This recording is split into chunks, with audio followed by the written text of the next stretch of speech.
Dare to imagine, just for one moment, the sheer terror of being lured to an unprovoked, untimely, and savage death at the hands of an inhuman monster. That was the hideous reality of the victims of two of America's most prolific and depraved serial killers in living memory, Ted Bundy and infamous killer clown John Wayne Gacy. There are few serial killers who trump their grotesquely insatiable appetite for inflicting agonizing deaths on innocents. It makes you wonder if there could be anything more horrifying. But, alas, there can. The frequently reported sightings of their ghostly images. Theodore Robert Bundy, born Theodore Robert Cowell, was an American serial killer and necrophile who unleashed some of the most heinous killings of at least 30. The exact number remains unknown, but is most probably higher. Young women and girls during the 1970s and possibly prior. Bundy was a far cry from the image we perhaps conjure in our minds of the archetypal serial killer, all gruff, rough, outwardly perverted, a raging thing. He was instead described by almost everyone he met as one of the most charming, charismatic, strikingly handsome, intelligent men they had encountered. It is this very guise that gave Bundy the opportunity to snare so many women with this gravely deceiving facade. Bundy would approach his victims in public places, often impersonating figures of authority or by feigning to have an injury or disability to court help and assistance from them before kidnapping, raping, and brutally murdering the defenseless females using quite repugnant methods. Ted Bundy would then revisit the grisly crime scenes where he took indecent pleasure in caressing the decomposing cadavers and performing sexual acts with them until the point that he could no longer reap any further gratification from his prey in their putrid, ravaged by wild animals condition. Known for breaking into the homes of some of his victims, Bundy would bludgeon the unsuspecting female to death as she slept. You would then be forgiven for thinking this evil beast could not have been more revolting, but sadly, he was. The deranged Bundy decapitated at least 12 of the condemned and kept their severed heads as gruesome mementos. Ted Bundy's final days were spent in the Florida State Prison, where he would be put to death by the electric chair in January 1989. The night before his electrocution, Bundy wept incessantly and prayed to God.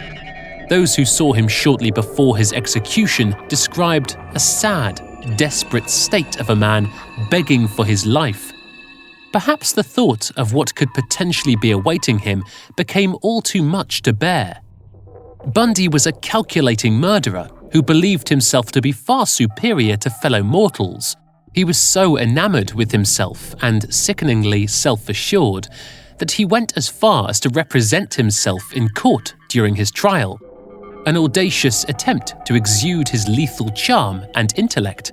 Even then, clutching at every possible avenue of evading the death penalty would prove futile for even a narcissistic Bundy, as the state followed through on its promise and his ashes were scattered in Washington state.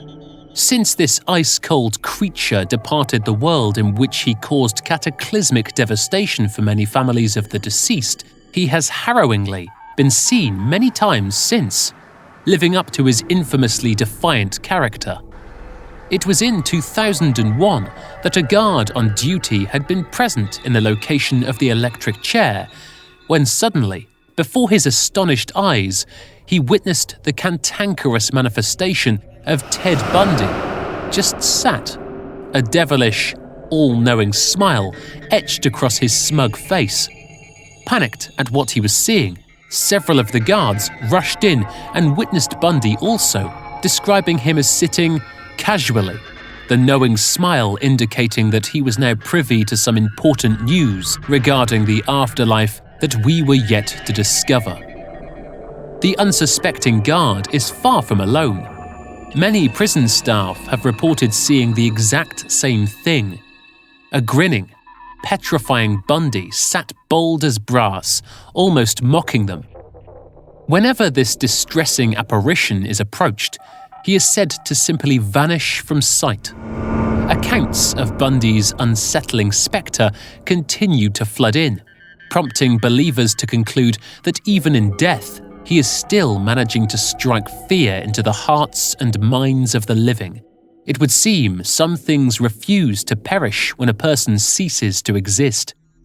Another shocking report was provided by a guard who is adamant he was visited by the unmistakable killer, who walked confidently up to him before uttering the chilling words, "Well, I beat all of you, didn't I?" The stunned guard instantly knew Bundy's ghost was referring to beating them to venturing onto the other side.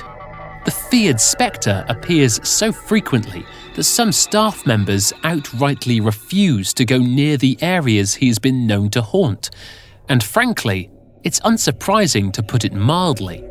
There have been many further sightings of Bundy returning to other locations significant to him in life. He has been seen on the porch of a building in Tallahassee, where he had once rented a room, assuming a false name. Psychics have laid claim to dealings with Bundy's twisted soul. One of the most unsettling revelation details the use of a Ouija board, spelling out a bone-chilling message from Bundy. "I cannot touch them. So many to kill, and I cannot touch them. It is my hell." An unsavory possibility of contact indeed, and undeniably in keeping with Bundy's dark, devious mind. Altering the joyous perception of the jolly clown forever, John Wayne Gacy, aka Pogo, or the Killer Clown, sexually abused and murdered at least 33 young innocent men during the course of his lifetime. Gacy was eventually put to death on May 10, 1994, by lethal injection after observing prayer with a Catholic priest.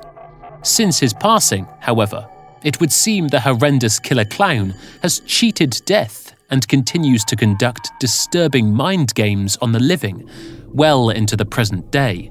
Having changed hands numerous times, Gacy's former residence in Summerdale Avenue, Chicago, continues to inflict a depressing misery and control over its owners.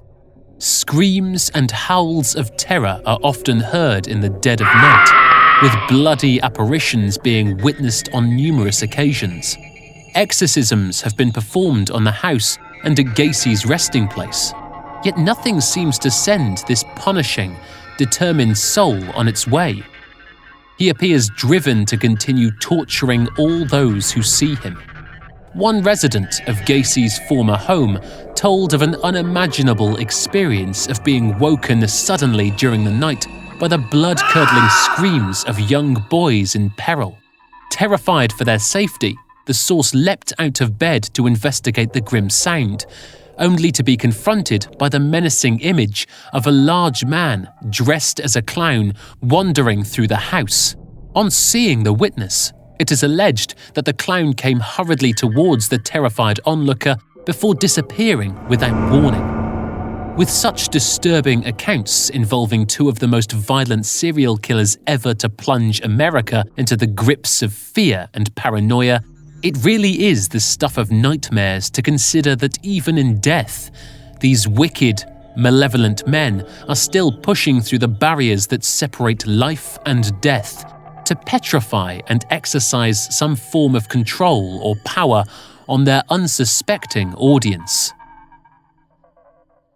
Don't forget to like, subscribe and share, but all the while, don't have nightmares.